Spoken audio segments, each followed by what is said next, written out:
Alright, today you're going to learn about what you can tell about a compound from its formula. In other words, what kind of compound is it? I'm saying compound, and I just wanted to specify that I'm also going to be talking about polyatomic ions, and some chemists don't consider those compounds. Alright, first off, can you tell from its formula if it's a compound at all? Take a look at these formulas and tell me what kind, if they are an element or a compound or something else. Okay. Those two are compounds, and these two over here are elements. It doesn't matter if there's a number in the formula or not. If there's only one kind of atom, then it's an element.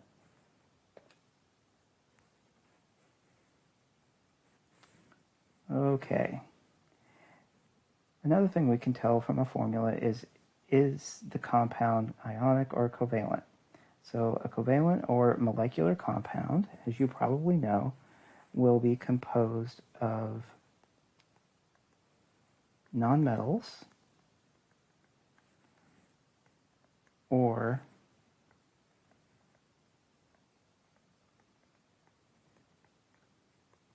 nonmetals and metalloids.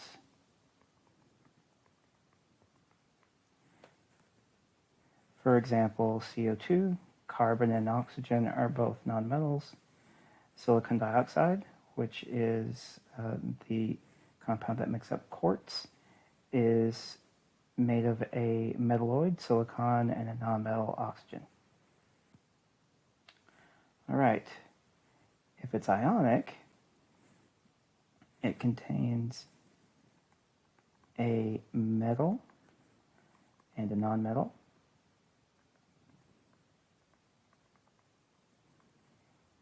Like our old friend table salt, sodium chloride. Sodium is a metal, chlorine is a nonmetal, and that makes it pretty easy to tell them. But you should make sure that you also look for polyatomic ions as well. The classic example of an ionic compound that doesn't have any metals in it is ammonium nitrate. Ammonium is a polyatomic ion with a positive charge. Nitrate is a polyatomic ion with a negative charge. And even though there's not a metal anywhere to be seen in ammonium nitrate, it's still an ionic compound because it's only made of ions. And ionic compounds that aren't bases are also called salts. We're going to get back to more about that in just a second. We can ask ourselves if something is an acid from its formula. Acids are always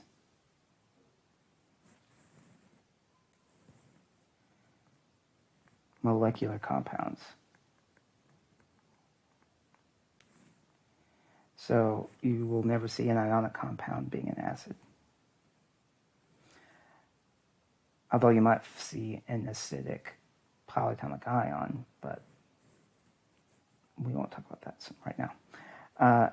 Acids all contain the element hydrogen.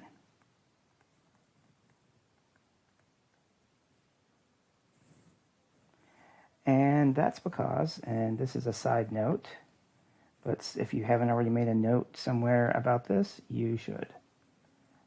Hydrogen ions in water is acidity.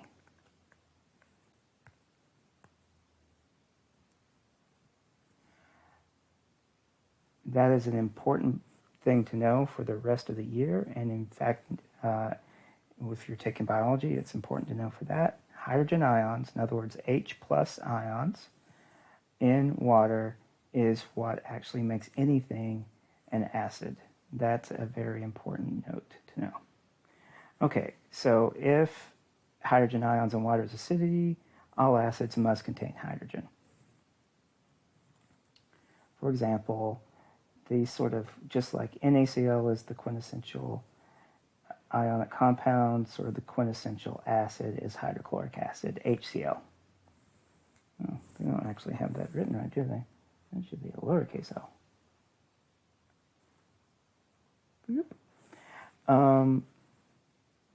Okay.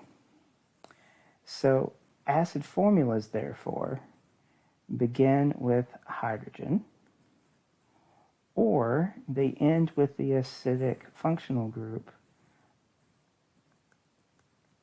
the carboxyl group. And the carboxyl group is usually put in formulas as COOH. So again, hydrochloric acid, HCl, so that begins with hydrogen. And here's acetic acid. If we were to write the formula, it would be CH3COOH, and that tells us we have an acid when we're looking at it. Okay. We can tell from a formula if something is a base.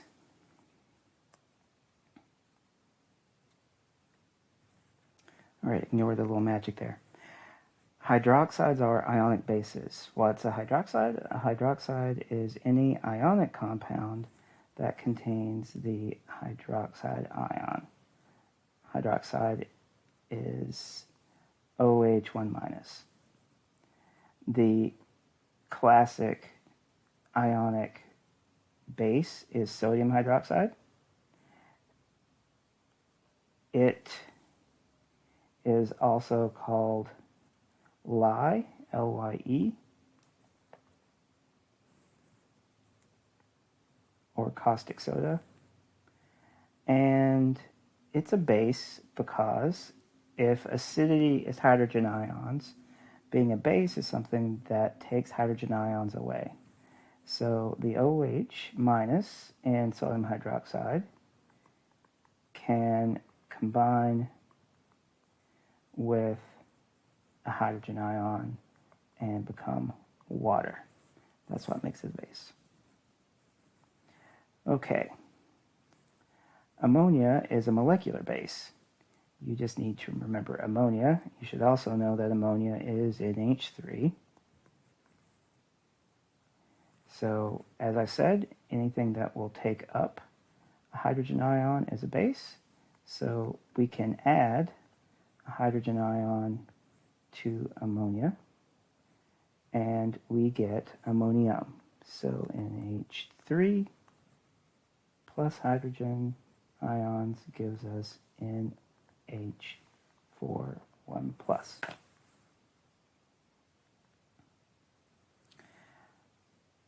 Also note that ammonia used as a functional group, so an amine group attached to anything is also a base. And it does the same thing. So is the carbonate ion, CO3 2 minus. So CO3 2 minus will accept hydrogen ions, and it will accept two of them actually, and it will become carbonic acid. You don't need to know that, I just wanted you to see how it was acting as a base. So sometimes you will encounter formulas and they might be none of those things. They will be ionic or covalent. They always have to be that. But they may not be acids or bases or salts. And remember that any ionic compound that's not a base, in other words, not a hydroxide, or a carbonate, is a salt. And any molecule that isn't a base or an acid is none of the above. In other words, it's neither an acid, a base, or a salt. Unless it's amphoteric, and that's when it's both an acid and a base. I'm going to talk about that in just a second. Right, so here's an example of something that is neither acid, base, nor salt. It's not a salt because it is not ionic. No metals in there, no ions in there. It's not an base because it's not an ionic compound that has a hydroxide in it. This is not hydroxide. It's an hydroxyl.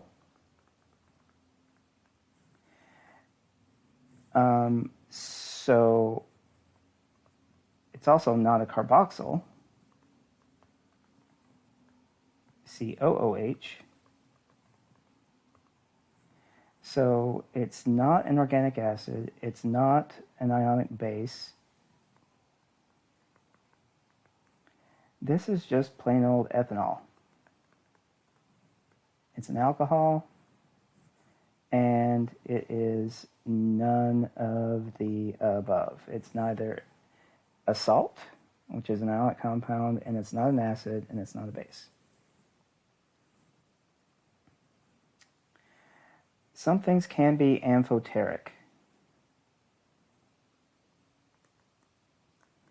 Amphoteric. And that's a fancy word that just means acts as both an acid and a base. And something that is amphoteric that you definitely need to know is water. Okay? So here's ammonia, which we know is a base, interacting with water, which I just told you is both. So here we see that the water must have given up a hydrogen ion to the ammonia, like I said happened earlier. Ammonia taking up a hydrogen ion and becoming ammonium. And then we have the water becoming hydroxide. So this is showing water giving a hydrogen ion to ammonia, so it's acting like an acid. Here we have water interacting with hydrochloric acid, and so we see that the hydrochloric acid donates a hydrogen ion to the water, and then it becomes H3O+. That's called a hydronium ion.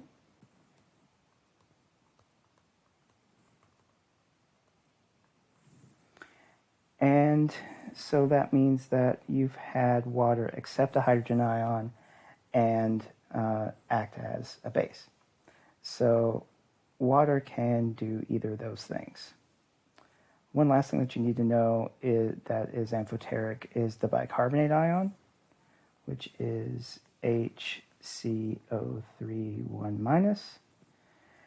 And that also acts as either a base or an acid. So it can either take up hydrogen ions and turn into carbonic acid, so that's it acting like a base. It can give hydrogen ions away and become carbonate, so that's it acting like an acid. Okay, so I hope that helps. You may have been given a flow chart to fill out with some of this information. So if you need to, you might want to go back over this and fill in those notes. And I hope that you will practice with this as well so that you can easily understand what you're looking at when you see all those different chemical formulas. Have a great day.